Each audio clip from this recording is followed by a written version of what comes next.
salías de casa era como vivir en Londres, ¿no? Era todo en tinieblas.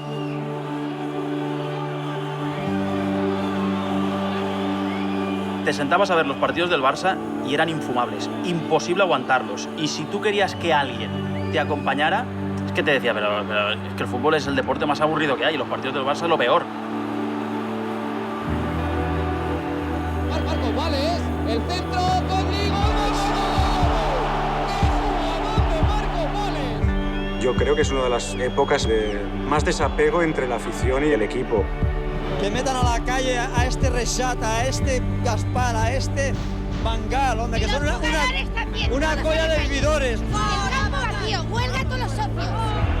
La sensación de club en este sentido era depresivo, era totalmente pesimista. el día más triste de la historia del Barcelona. Tampoco se veía un futuro. Y era un Barça que necesitaba de un salvador. Y bueno, y él nos cambió la vida.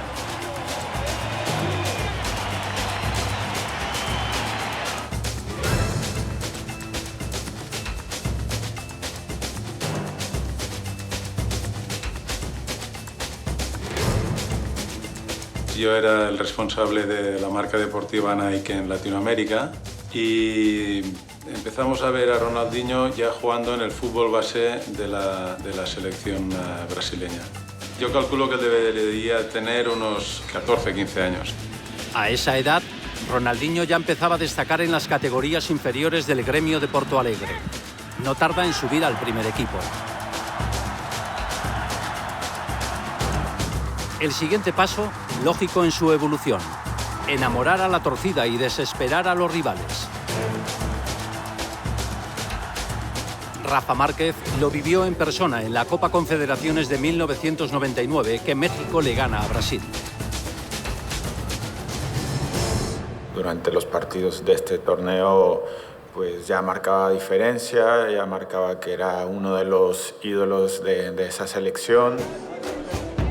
La primera vez que oí hablar de Ronaldinho fue en los Juegos Olímpicos de Sydney. Era un niño flaco, sin las greñas. Y él, sin ser el líder dentro del grupo, de ese grupo, sí que era al que todos miraban. Y ahí me dijeron, ese Ronaldinho va a ser un fenómeno, cuídalo, mímalo, porque tiene algo especial. Brilliant change of pace by Ronaldinho Gaúcho! The 20-year-old at his very best. That is why he's one of the most exciting players in world football and why it's been reported in France that Paris Saint-Germain are ready to pay him for his services. Después de 3 temporadas dejando destellos de su magia con la camiseta del Gremio, Ronaldo de Asís Moreira ficha por el Paris Saint-Germain en enero de 2001. Ante el mundo, se presenta año y medio después, en el verano de 2002, formando parte de la selección canariña que ganó el Mundial de Corea y Japón.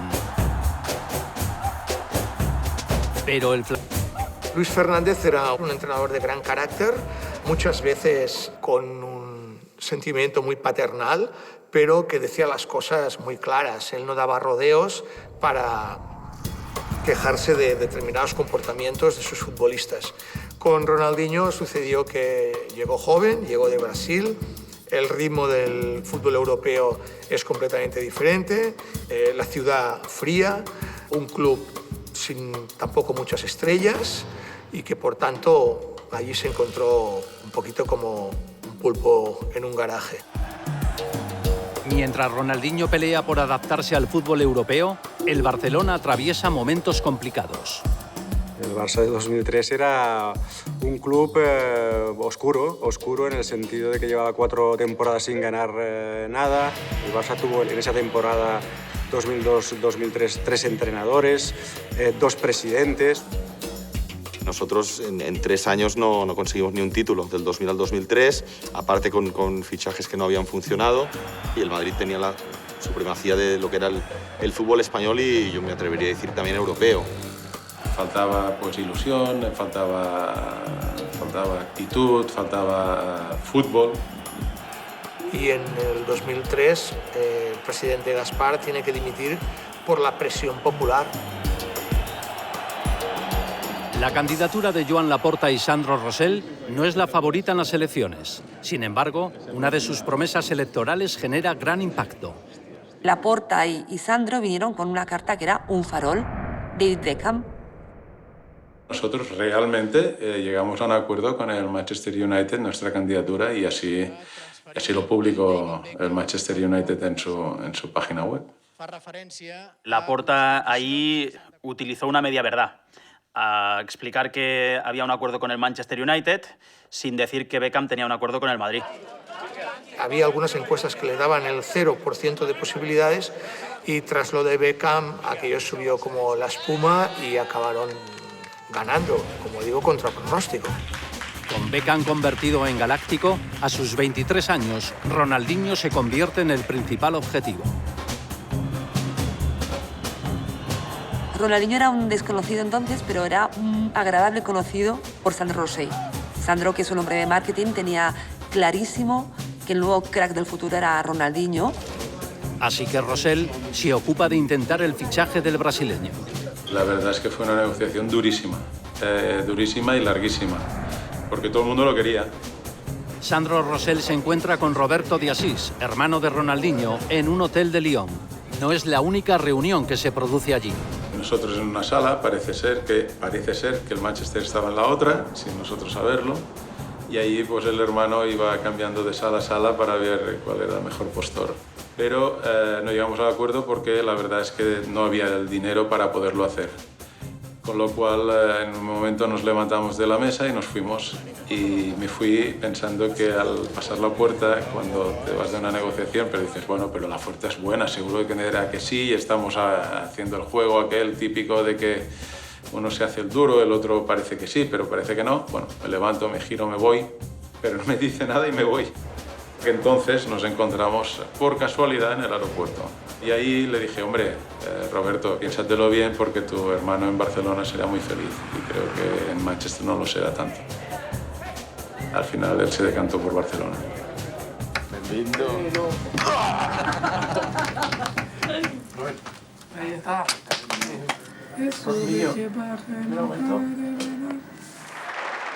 El precio final, unos 25 millones de euros. Desde el principio de la llegada de Ronnie, ya desde la pretemporada, compartí 6 meses de habitación con él. Fue un cambio brutal. Es que yo me recuerdo del vestuario, era otro. Cuando él llegaba al vestuario, enseguida, obviamente todos volteamos y bueno, ya llegó Ronnie, y era todo sonrisas, bromas. De salir de la ducha sin secarse, agarrar un balón que te resbala todo y empezar a hacer malabarismos que nos quedábamos todo el vestuario mirando y era un espectáculo, era increíble. Yo recuerdo la primera vez que aquello que se ponía el balón en la cabeza, luego se lo bajaba y con los morros, así los morritos, le daba un beso y luego aquello estábamos todos llorando de risa. Y el día del partido, su rutina, porque era una rutina, estaba descalzo, él ponía la música muy alegre de bailar, y se tiraba media hora haciendo toques, bailando, mientras bailaba haciendo toques en el vestuario. Cada vez. Pero ¿cómo? Cabrón, ¿cómo puede hacer esto?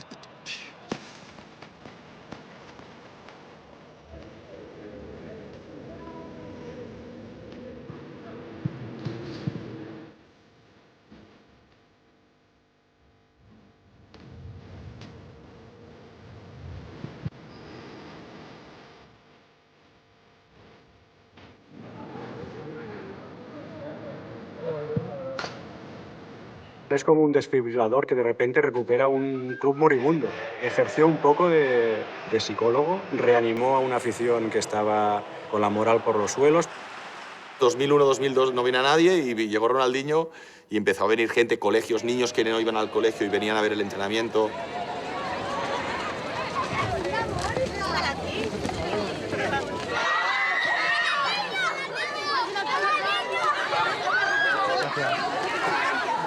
Fue empezar a entrenar en el campo y ver un jugador que era capaz de cambiarte la dinámica de un equipo, ya en el mismo entrenamiento, o sea, todo distinto, alegría, más ritmo de juego. Mejoraba el rendimiento de jugadores que a lo mejor jugaban por encima de sus posibilidades porque veían que había un líder que aglutinaba esas ganas de cambiar, de reír.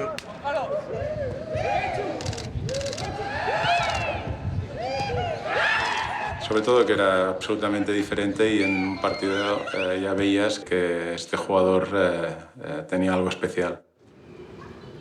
No tarda mucho Ronaldinho en dejar su primera gran actuación sobre el césped. Solo hubo que esperar a la jornada 2, su debut en el Camp Nou. Un partido en circunstancias peculiares. Una jornada entre semana previa a compromisos internacionales. El encuentro debía jugarse el miércoles. Desde el Barcelona intentan adelantarlo al martes. Obviamente, como el que iba a faltar era Ronaldinho, a los contrarios les interesaba que se jugara el miércoles para que Ronaldinho no estuviera. El Barcelona utilizó un resquicio legal para conseguir lo que quería. Pues vamos a jugar el miércoles, pero a las 12:05. Cumplíamos con la ley y cumplíamos con las horas previas a las que Ronaldinho tenía que estar en su país para jugar el partido internacional. Ese Barça-Sevilla pasará a la historia como el partido del gazpacho. Dijo, vamos, esa es mi hora. Marcó y nos volvimos locos, no pudimos ganar el partido, pero yo creo que es de los goles más recordados de las últimas décadas en el Barça.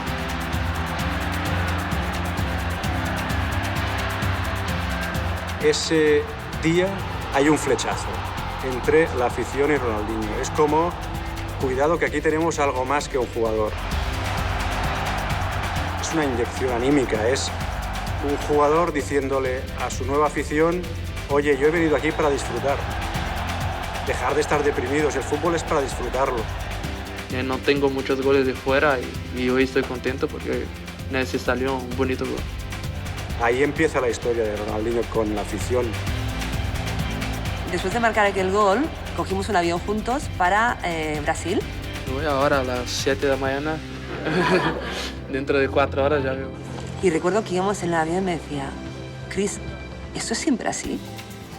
Digo, no, esto de jugar por la noche, el gazpacho, no será siempre así. Porque es maravilloso. Ha sido maravilloso ver la gente cómo se lo pasaba cuando hemos empatado. A la 1:26 de la madrugada, el gol... Fue la primera vez que yo vi cómo Ronaldinho miraba partidos de la NBA. Llevaba un computer y me dice, vamos a ver partidos de la NBA. Digo, a ver, son las 3 de la mañana, o sea, ¿por qué? Dice, no, es que yo veo los partidos de la NBA y copio jugadas de jugadores de la NBA que hacían malabarismos con el balón. Él que hacía, lo traducía, lo integraba y lo hacía con los pies. Él jugaba para divertirse y para que los demás nos divirtiésemos. No pensaba exclusivamente en la victoria, no pensaba exclusivamente en ser el mejor. Lo que tú percibías de Ronaldinho, yo no he percibido en ningún otro jugador. Él se desarmaba cuando corría, ¿no? Movía los brazos, los pies. Lo que te digo, parecía el demonio de Tasmania, ¿no? Esa nube de polvo y de repente veías un brazo, otro brazo, un pie, una sonrisa y la bola y él se convertían en uno solo. Y el tipo iba dejando hombres por detrás y era una especie de torbellino perfecto.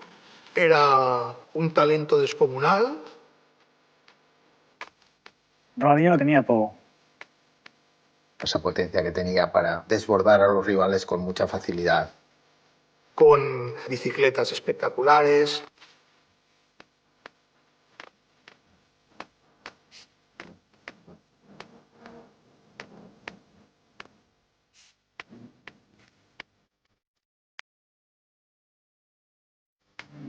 Hacía magia con el balón.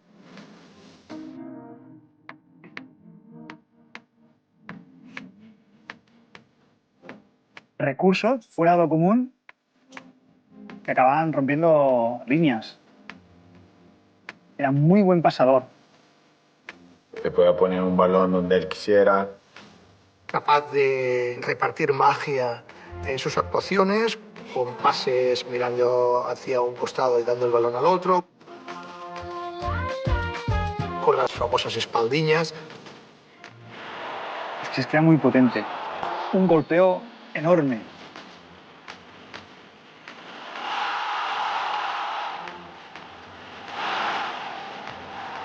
Capacidad goleadora.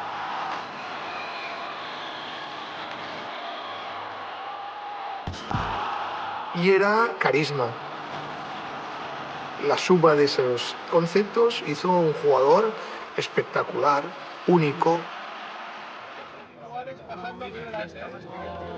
En el desarrollo de Ronaldinho en el Barcelona tuvo mucha culpa quien ocupaba el banquillo, Frank Rijkaard. Rijkaard, que es como Bob Marley, ¿no?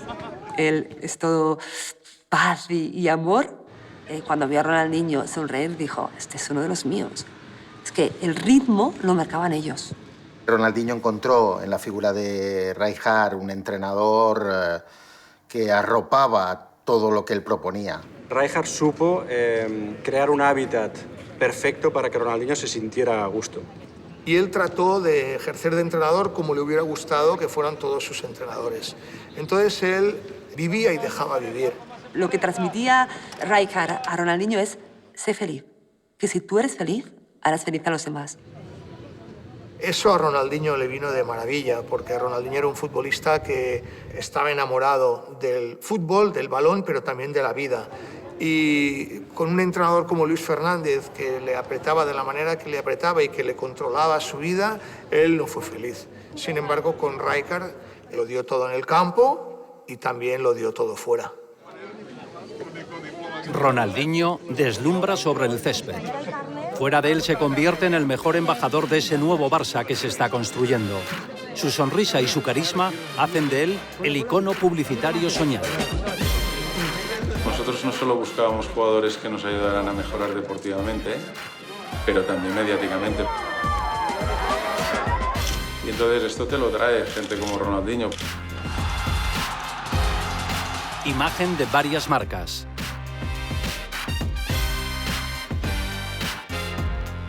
Repetimos. Compartiendo anuncios que parecían casi superproducciones con grandes estrellas.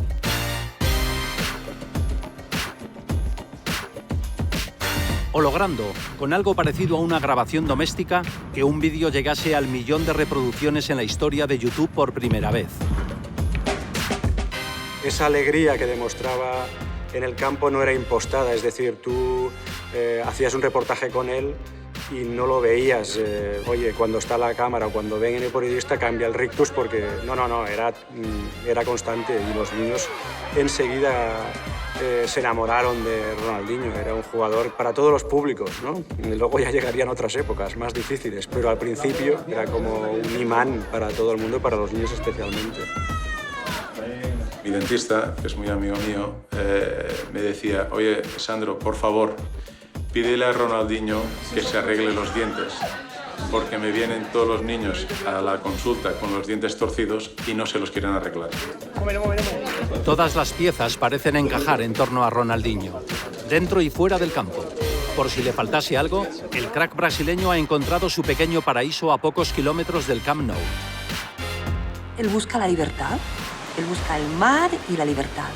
Y encuentra en Castelldefels el lugar perfecto para vivir. Eu gosto, cara. 15 minutos, dá 15, no máximo 20 minutos, então é mais tranquilo aqui. Eu adoro viver aqui. Moro pertinho da praia, moro na montanha, mas 5 minutos da praia, então eu adoro viver aqui. Ronaldinho descubre Castelldefels y dice, bueno, es que esto es una maravilla. Es que tengo todo lo que tenía en Brasil. Tengo además un club de fútbol que me paga mucho dinero, con el que me lo paso muy bien. Y tengo además mis amigos que me acompañan en las pachangas en la playa, las noches con los bongos, las cenas con risas divertidas. No había estrés en su vida. Tenía su amigo Thiago aquí, tenía su preparador físico, tenía su hermana que le llevaba los temas de agenda y comunicación. Su madre, doña Miguelina, su hermana Daisy y su hermano Roberto forman el núcleo familiar más próximo de Ronaldinho, que perdió a su padre en un accidente cuando él solo tenía 8 años. La casa de Castelldefels es un lugar de encuentro, aunque no el único. Tenía un bar de referencia donde había el rincón de Ronaldinho ahí en el Casanova Beach Club y era siempre estar con gente, si podía. Era fútbol, bongos y pasarlo bien. Mira, el día de que se ganó la Liga y que hicimos la celebración en el Camp Nou, temporada 4-5, terminamos el periplo con el autobús y cuando íbamos yendo, que teníamos que hablar y todo, encontró una sala, un vestuario, donde había un grupo que hacía percusión o alguna cosa tal, y se metió ahí. Él con gente del grupo había a tocar percusión y era capaz de sincronizar, sin hablar con aquella gente, sincronizar lo que estaban haciendo. Es que era bestial. Se divertía con dos cosas, con un balón y con un bongo. En el fondo, él tiene ritmo en el cuerpo. Él llevaba un compás y le daba algo para seguir el compás. La música o el balón, la música o el balón. De hecho, hay un gol contra el Chelsea que parece que baile. Donde el tipo, sin tocar el balón, hace un amague ridículo. Porque engaña a su marcador. En su segunda temporada en el club, el Barça y Ronaldinho ganan la Liga. A puertas de recibir el Balón de Oro, el brasileño vive otra de esas tardes que marcarán su historia. El episodio del Bernabéu es otro de esos episodios que la gente recuerda y que no hace falta ganar títulos como para recordar cosas como inolvidables en la historia de un club. No había dudas de que el Barcelona con Ronaldinho era un equipo que no tenía competencia, era un equipo diferente, un equipo que estaba 2 o 3 escalones por encima. Y Ronaldinho era el que transformaba ese Barcelona en un equipo que estaba más allá. Ese día, pues, Ronnie estaba muy motivado, estaba con ganas de hacer algo importante, se le notaba y creo que todos vimos que hasta el último minuto intentó hacer su mejor partido, su mejor versión. Él nos estaba acostumbrando a hacer cosas así, pero claro, hacerlo en el Bernabéu frente al Madrid, en un partido tan importante, pues indudablemente era un punto de consagración, ¿no? Fíjate que Ronaldinho ahí, en ese partido, deja sentado a 2 leyendas del Madrid, como son Casillas y Sergio Ramos. Y además lo hace en la casa del rival. Y además el público termina aplaudiéndolo. Atención, el Bernabéu está de pie aplaudiendo a Ronaldinho. Esto no tiene parangón, yo creo, en la historia del Bernabéu. El Bernabéu está de pie aplaudiendo un gol del Barcelona.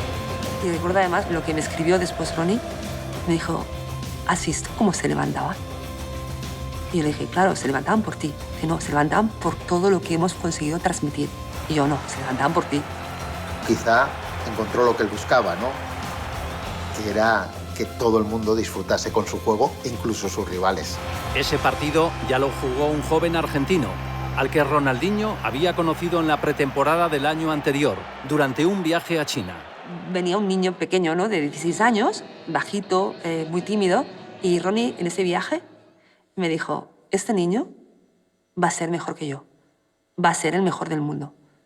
Y yo no le creí.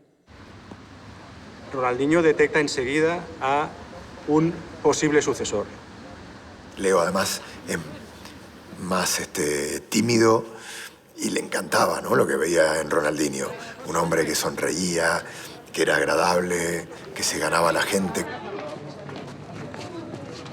A él eso le atraía también, no solo el fútbol. Esa capacidad de Ronaldinho de cambiar el color de una sala cuando entraba. Yo recuerdo una vez, hablando con Lilian Thuram, años después, que me dijo, tendrías que haber visto cómo Messi miraba a Ronaldinho tirar las faltas. Era como si viera a Dios. Le tenía adoración. Leo empieza a entrenar ya con nosotros finales de 2004 y Ronnie, yo creo, lo apadrina. Pues seguramente se ve reflejado cómo era él con 16, 17 años, lo empieza a mimar, lo empieza a cuidar, lo empieza a proteger, ¿no? Es como su protegido, su niño mimado en el vestuario. Poco a poco Leo Messi se fue sintiendo mejor, ¿no?, con Ronaldinho, con Mota, con Deco, con un grupito muy brasilero. Digamos que esos líderes del grupo le dicen, oye, tranquilo que tú eres uno de los nuestros, lo vas a ser, tú disfruta, que el peso no lo llevamos nosotros, eres joven, ya llegarán momentos de mayor responsabilidad. Ronaldinho le quería a su lado y Ronaldinho le pasaba la pelota, porque no todos los jugadores le pasan la pelota al que recién llega al equipo. el primer asistente del primer gol de Messi y Ronaldinho. Eran dos tipos que sabían que el balón les pertenecía, eran dos tipos que sabían que podían hacer absolutamente lo que querían con él, y eran dos tipos que tenían una lectura del espacio y el tiempo muy parecida.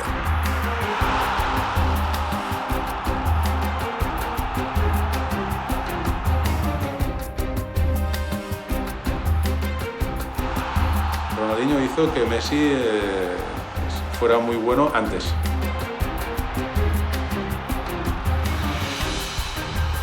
Y así fue más fácil que Leo surgiera como lo que es ahora, ¿no?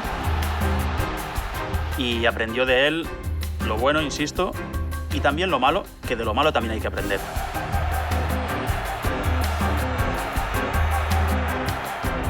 Habíamos conseguido que el equipo jugase tan bien, hiciese sentirse tan bien a la gente, que la figura de Ronaldinho fuese el emblema de aquel equipo, que el club estuviese en un momento pues, en el que se estaban haciendo las cosas muy bien a nivel institucional.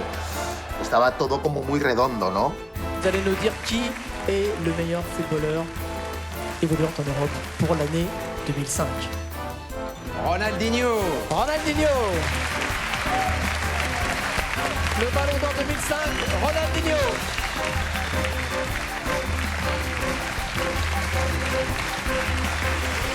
Million de fois, bravo. Ronaldinho du FC Barcelone. Ronaldinho y el Barça lo están ganando todo. Balón de Oro 2005.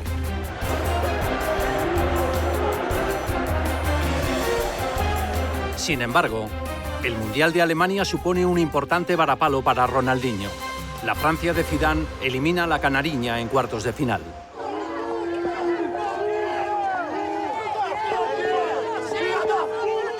Era su selección, tenía que ser su selección. Él había sido Balón de Oro, era el mejor jugador de Brasil, pero en ese Mundial hubo muchos intereses comerciales y esa selección se hizo de exjugadores brasileños, realmente, ¿no? Ahí cabían todos y además mandaban todos menos Ronaldinho. E para ele foi uma frustração brutal. Criou-se uma expectativa muito grande em torno da seleção, que tinha que ganhar e jogar bonito, só vencer não era suficiente. E agora assim, sair assim é o que nos deixa mais triste. Cuando acabó el Mundial vino a Barcelona y ahí ya estaba triste. Nadie entendía que Ronaldinho pudiera estar triste. ¿Cómo va a estar triste si él es como la sonrisa personificada, ¿no? Ronaldinho no tenía derecho a estar triste ni a estar deprimido, no tenía derecho a estar cansado de su vida. Él tenía que ser, por imperativo legal, feliz. El balón ya no lo hacía feliz. Él quería tener fuera del campo una vida que le diera estabilidad y no la tenía, ¿no? En ocasiones llegaba al vestuario con bajo ánimo, era difícil verlo así, porque bueno, normalmente siempre era alegría, siempre era sonrisas, bromas, juegos, música, y de repente sí hubo un cambio en el cual pues nos preocupábamos un poco por lo que estaba pasando con él. Y esa frustración, unida a lo que había pasado en el Mundial, pues le había provocado pues eso, no dormir por las noches, no dormir por las noches porque se iba a tocar los bongos, sino porque no podía dormir. Y eso a nadie le importaba. Influía más lo que pasaba fuera del vestuario, fuera de la cancha o en su casa, en su vida privada, que tanto lo que nosotros pudiéramos hacer por él, ¿no? El grupo tendría que haberse cerrado, tendría que haberse unido para proteger a los futbolistas. Solo hubo uno, el capitán, Carles Puyol, que se preocupó día tras día por Ronaldinho y que intentó recuperar a Ronaldinho ya no para el fútbol, sino para la vida, ¿no? El mal momento personal de Ronaldinho coincide con un traspiés del equipo que pierde la Supercopa de Europa ante el Sevilla. Yo creo que hay una resaca de París de la que el equipo no se recupera y Ronaldinho tampoco. Era como, hemos conseguido algo grande y fue como bajar los brazos un poquito, relajarse y el primer palo ya nos viene la primera oportunidad. Ahí empieza un poco el dejarse ir, el tener la sensación de que un equipo que podía haber tenido mucho más recorrido no tiene esa ambición o prefiere no seguir disfrutando del fútbol, sino de otras cosas que a gente joven, con dinero, etcétera, pues le tientan más. Ahí empiezan los problemas, sí, sí. Algo había cambiado también en el cuerpo técnico. Gente Encate, segundo de Rijkaard los 3 años anteriores, deja el Barcelona. Cuando sale Tencate, pues no fue lo mismo porque dejamos de hacer cosas, quizás no entrenamos a la misma intensidad, dejamos de tener disciplina dentro del equipo. Quizá ahí en ese momento pues empieza todo a aflojar un poquito. Tencate era el villano y Rijkaard era el bueno de la película. Había jugadores que nos estaban dando pues mucho y yo creo que ese sí que es el espíritu de Frank, de gratitud, de reconocimiento. Habían conseguido llegar tan alto, después de estar tan bajo, que era difícil tomar decisiones. Y sí, el equipo cayó a plomo. En la temporada 2006-2007, la cuarta de Ronaldinho en el Barça, ese vestuario al que el brasileño había devuelto la alegría, comienza a tener fisuras. Y es verdad que hubo futbolistas, entre ellos Ronaldinho, que bajaron el pistón. Y otros como Eto'o, con su carácter, sus cosas, sus locuras y tal, pero que era un tío que iba y que entrenaba, pues no lo aceptó. Yo recuerdo que la primera vez que a mí me llega que la cosa no va bien, más allá de lo que pasa en la Supercopa, etc., es un Barça-Villarreal que al día siguiente, bueno, Ronaldinho copa todas las portadas porque ha marcado un gol tijereta espectacular y, bueno, yo me pongo lo que hacíamos en esa época, hablas con gente del vestuario, de tus fuentes, y uno pensaba que Ronaldinho de aquel gol y lo que se encuentra es con... Bueno, estamos un poco hartos de Ronaldinho, ¿no? Porque precisamente hoy ha llegado, pues, digamos que eufemísticamente, que le faltan horas de sueño, no ha preparado el partido, no ha formado parte de la disciplina que debería llevar un equipo de fútbol, ha jugado, ha marcado 2 goles, uno de tijereta y se lleva todos los elogios, ¿no? Y eso generaba unos celos y unas primeras disputas que no se curaron nunca. Y el que sentenció, o el que rompió, o el que abrió una herida ya que no tendría cura posible fue Eto'o. Hay algo que es el carisma, que es la magia, que tenía Ronaldinho y no tenía él. Y eso le generó en muchos momentos celos. Celos que en partidos maravillosos suyos, él le compraba el periódico y la portada era de Ronaldinho, ¿no? Eso a él le ponía muy nervioso. Así que, a poco, se fue desgastando la relación hasta la famosa rajada de Vilafranca. Porque en el Barcelona hay 2 campos, o hay 2 grupos. Uno es el grupo del presidente, otro grupo es otro de otra persona. Y los que están preocupados de saber que ha vuelto. Fundamentalmente había 2 bandos, que eran los que estaban cerca del presidente Laporta y los que estaban cerca del vicepresidente Rosell. Es que Samuel Eto'o siempre ha entrenado con sus compañeros, estando lesionado con golpes y toros. Yo siempre he entrenado. Yo, Samuel Eto'o, siempre he entrenado. A partir de ahora, que digan lo que quieran. Yo he cumplido siempre con mis compañeros. Eto'o se calienta y denuncia que hay compañeros suyos en el vestuario muy bien tratados por el entrenador, con la protección de algunos miembros de la junta directiva, que no trabajan, que no entrenan. Por mucho que después se hagan intentos pseudodiplomáticos para hacer ver que aquí no ha pasado nada, en un vestuario donde los códigos son muy claros, ahí ya se rompió la relación y el Barça, de hecho, ya no volvió a ganar nada desde esa aparición. Cuando has conseguido muchos éxitos rápido y luego te dejas, pues claro, los puñales van que vuelan. Aparecen cada vez con más frecuencia informaciones sobre las alegrías extrafutbolísticas de Ronaldinho. Ronaldinho siempre ha sido igual y siempre se ha divertido de la misma forma y siempre ha vivido la vida de la misma forma. Desde París ya se hablaba de eso, bueno, en Barcelona no se diga. Le gustaba jugar al fútbol de día y vivir la vida de noche. Y decidió no hacer una o la otra, sino hacer las 2. También la prensa sabía desde el inicio que Ronnie en su vida privada trataba siempre de disfrutar, de vivir de la vida, de divertirse a su manera, pero aún así, bueno, cuando rendía al máximo hacía diferencia, pues nadie decía nada. Cuando las cosas no iban tan bien, pues empezaron a usar este tipo de situaciones para encasillarlo, quizás. El hombre que era protegido se le quita este velo de protección y queda expuesto. Hay un interruptor que te cambia el invisible por el señalado. Y eso es lo que le pasa también a Ronaldinho. Pero yo recuerdo que en su segundo año, el que se gana la Liga, empieza a ser habitual un nuevo elemento en los partes médicos del Barça, que es la gastroenteritis.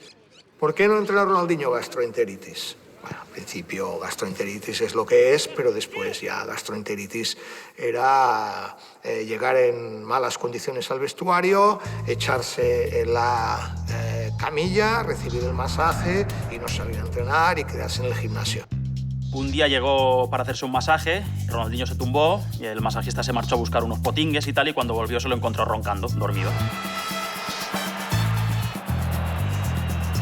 Con Ronaldinho en el punto de mira, el Barcelona pierde 1-2 ante el Liverpool. Al día siguiente del partido, en el salpicadero del coche del brasileño reposa un periódico con una contundente portada.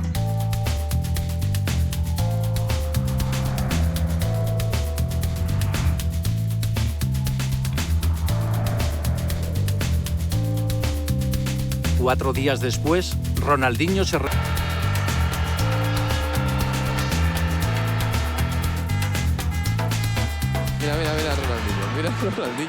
Ronaldinho, que no baje de ahí, ¿no? Ronaldinho se marcha divertido, sonriendo, feliz, Ronaldinho. sonriendo. Bueno, veo que no te da miedo quitarte la camiseta, ¿no? Parece que sí, ¿no? ¿Te sobran o no te sobran kilillos? ¿Sí? Bueno, yo creo que no. Bueno, me parece que está preocupado Ronaldinho con eso de los kilos. Sí, anda, está bochornado. Hubo muchas ganas de desprestigiar a Ronaldinho. Hubo también mucha campaña. Porque incluso se llegó a decir que había estado ingresado en una clínica y eso era falso.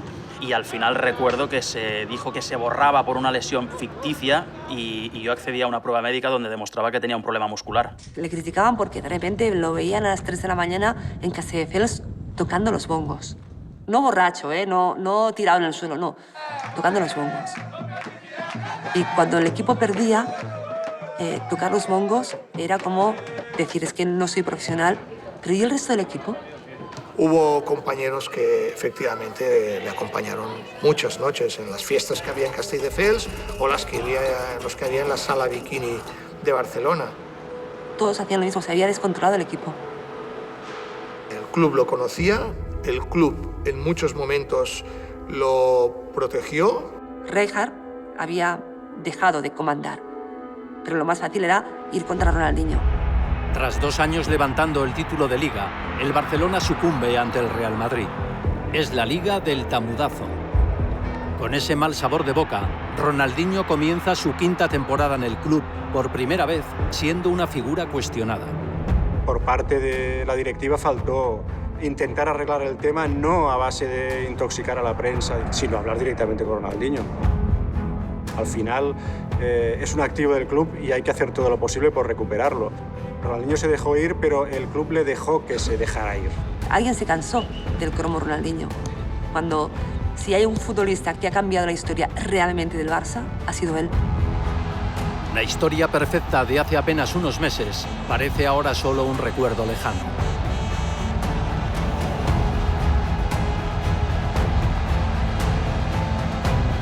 Y solo se modifica esta situación cuando en enero Chiqui Begiristain y Joan Laporta deciden que el próximo entrenador del Barça va a ser Pep Guardiola.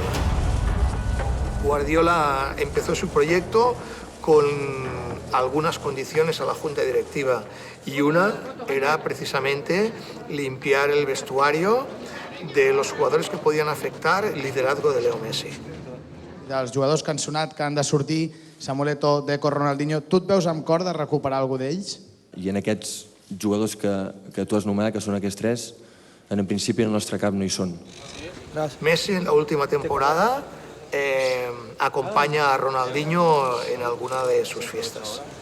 Y eso levanta la voz de alarma en el club. Cuando el club decide prescindir de Ronaldinho, uno de los motivos es que a Messi hay que encarrilarlo y guiarlo bien.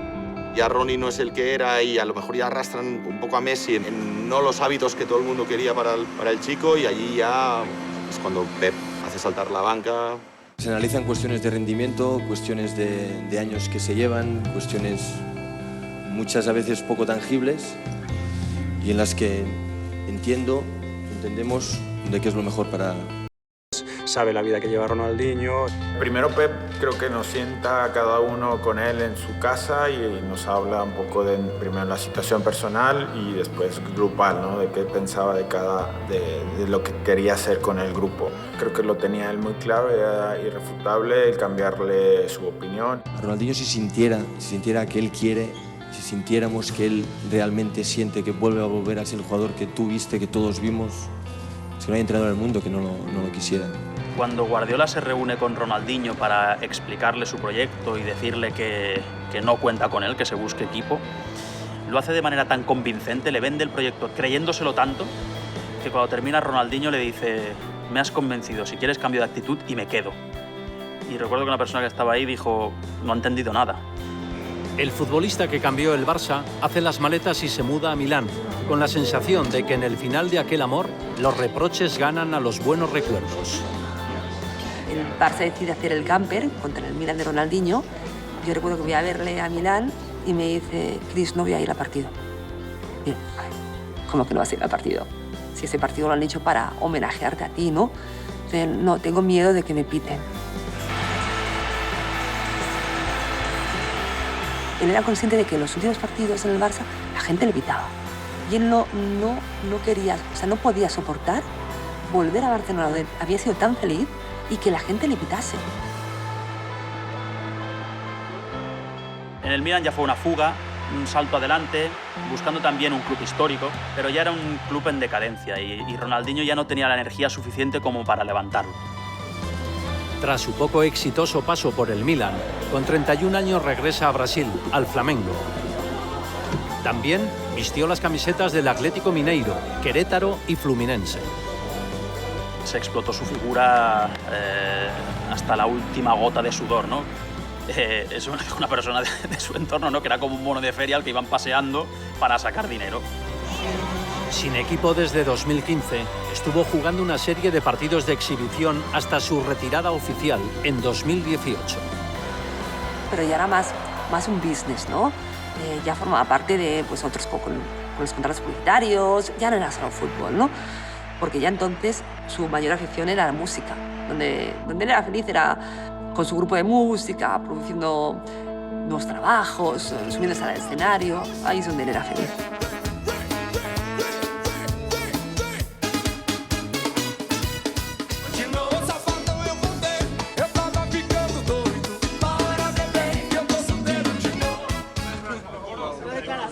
Después de tener algunos problemas con la justicia en su país, que le ocasionaron, entre otras cosas, la retirada temporal de su pasaporte, Ronaldinho y su hermano Roberto fueron detenidos a principios de marzo de 2020 tras intentar entrar en Paraguay con documentación falsa. Ya de por sí la situación es inverosímil. Que Ronaldinho falsifique un pasaporte para entrar en Paraguay. Ronaldinho, digo, hablemos de los 10 futbolistas más famosos de los últimos 20 años. No van a saber que es Ronaldinho. ¿En qué mente puede caber que no va a saltar un tema así al cruzar la frontera? Ronaldinho toma la decisión de estar en el Paraguay y someterse al procedimiento a lo que el Ministerio Público tenga a bien decidir y a lo que el juzgado eventualmente también tenga a bien resolver. El abogado hablaba de que Ronaldinho es tonto. Bueno, yo creo que Ronaldinho no es tonto, es una persona de buena fe. Y ahí es evidente que lo engañaron y acabó en la cárcel. Un mes pasó en prisión. Varias semanas más de arresto domiciliario en un hotel de Asunción. A él no le preocupa lo de la cárcel del Paraguay. Porque él piensa que es como un accidente, ¿no? De vida. Ni un momento estuvo triste, solo estaba preocupado por su madre. Porque decía, bueno, que alguien le explique a mi madre que de esto vamos a salir. El campeón del mundo llegó incluso a disputar un partido con otros reclusos, en el que el premio era un cochinillo de 16 kilos. Ni siquiera entonces perdió su sonrisa. Incluso en la cárcel se vio la esencia de Ronaldinho, que es hacer feliz a la gente con un balón de fútbol. Y ahí hizo feliz a sus compañeros en el centro penitenciario, como antes lo hizo toda su vida, ¿no? Estoy aquí con mi compañero, mi delantero, Pablo, y bueno, que juega muy bien, y bueno, estamos juntos. Dentro de poco vamos a ir a jugar otra vez juntos. Ronaldinho celebró su 40 cumpleaños en la cárcel. Probablemente un momento y una situación para hacer balance. Veremos cuál es la salida, ¿no?, de este Ronaldinho post-cárcel. Ahora él está a tiempo de recuperarse, de rehacer su vida, de hacerla un poco más ordenada o no. Esto es una decisión muy personal. En la memoria azulgrana, ahora y para siempre, quedarán su magia y su sonrisa. Y una sensación agridulce. La de que ese que dio lo mejor que tenía podría haber dado un poquito más.